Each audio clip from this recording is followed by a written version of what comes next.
Hey guys, welcome to our channel Run Free and Strong. I'm Reito.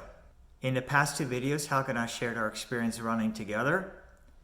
And in this video, it's time to provide an update for my Swiss Alpine 68K ultramarathon training plan, specifically covering weeks 5 and 6. I'll walk you through my training over the 2 weeks and close out with some summaries and metrics. Starting with week 5, going all the way back to May 31, a Monday, Memorial Day here in the US, Helga and I ran 9 miles at an easy 10-minute pace around Lake Warmog in Connecticut. On Tuesday, June 1, I ran a 5-mile progression run on the Waveney Trails, starting at about an 8:36 pace and all the way down to a 7:35 for my final mile, followed by 5 by 100 meter strides.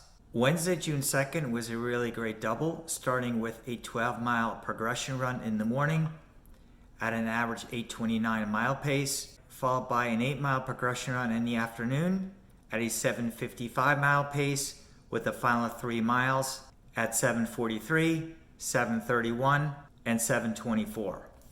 Happy with the 20 miles for the day. What goes up must come down.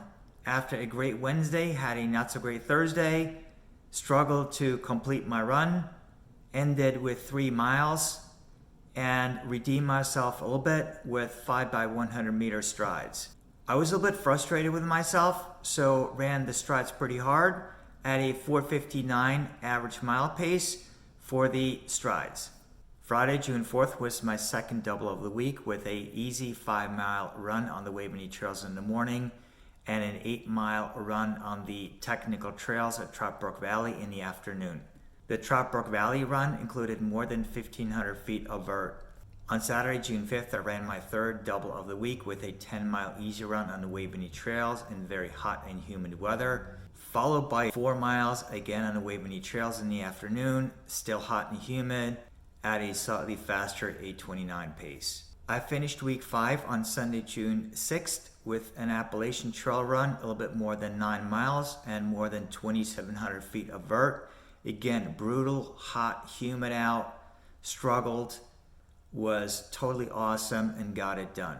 That finished a 75-mile week with 6,000 feet of vert, my best training week in years. Let's go on and take a look at what happened in week 6. For week 6, I took off Monday and Tuesday to recover from the 75 miles and 6,000 feet of vert the prior week. Started running on Wednesday with a double, very hot, very humid, 5 miles in the morning, easy, 3 miles in the afternoon, easy, followed by 8 by 100 meter strides. So highest volume of strides equal to half a mile, and happy with the day overall. Added in another mile jogging back to the car. So about 10 miles for the day.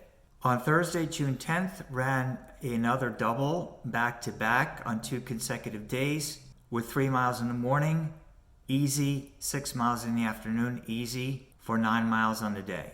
Friday was another easy 6 on the Waveney Trails, still hot and humid. It's been like that the entire week. And on the weekend, the weather cooled off just in time for Helga's New York City mini 10K race in Central Park on Saturday morning. There was a separate video covering Helga's race. She did absolutely fantastic, totally crushed her race.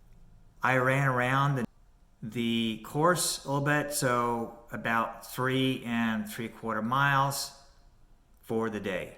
I closed out week 6 with a 15-mile Sunday long run in Larkin State Park together with Helga, about 2.5 hours, so nice and easy. For her, it was a great back-to-back with the 10K race on Saturday and a 15-mile long run on Sunday. And for me, it was a little bit of redemption at the end of the week, having come up short on mileage and time on feet. Let's take a look at the weekly metrics for weeks 5 and 6. Let's take a look at the metrics for week 5 of my 12-week ultramarathon training plan for the Swiss Alpine 68K in Davos, Switzerland on July 24th. The plan was 9 hours time on feet, about 50 to 60 miles, and 4,000 feet of vertical gain. How did I do? As mentioned in reviewing the weekly training runs, I had my best week. Almost 14 hours of time on feet, 75 miles for the week, and 6,100 feet of vertical gain. To highlight, I ran 3 doubles that week, partly due to weather, partly to increase my mileage and time on feet. The best workout, as mentioned, was the Wednesday double, 12 miles in the morning, 8 miles in the afternoon, both progression runs, 20 miles for the day. And I ran 2 technical trail runs that week, one in Trout Brook Valley, and then on Sunday, one on the Appalachian Trail.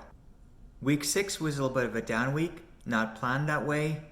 I took off Monday and Tuesday, so that reduced my number of days of running to 5 days. The plan was 10 hours time on feet, 60 miles, and about 4,500 feet of vert.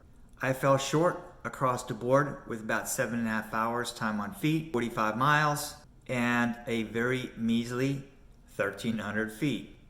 In addition to taking off Monday and Tuesday, I did not do a technical trail run that week, which would have increased my vertical gain. The key workouts were the Wednesday and Thursday doubles, and then the Sunday long run of 15 miles. Let's see if we can bounce back in week 7 and 8 and get the miles back up. Hopefully you enjoyed this 2-week review of my Swiss Alpine 68K 12-week training plan. And if you did, we would appreciate it if you give the video a big thumbs up, hit that like button.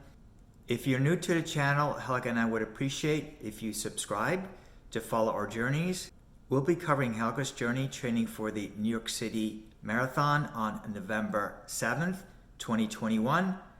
My journey for the Swiss Alpine 68K in Davos, Switzerland on July 24th, as well as some other races that she and I have coming up second half of this year, as well as our training together. Thanks for watching, and we'll see you in the next one.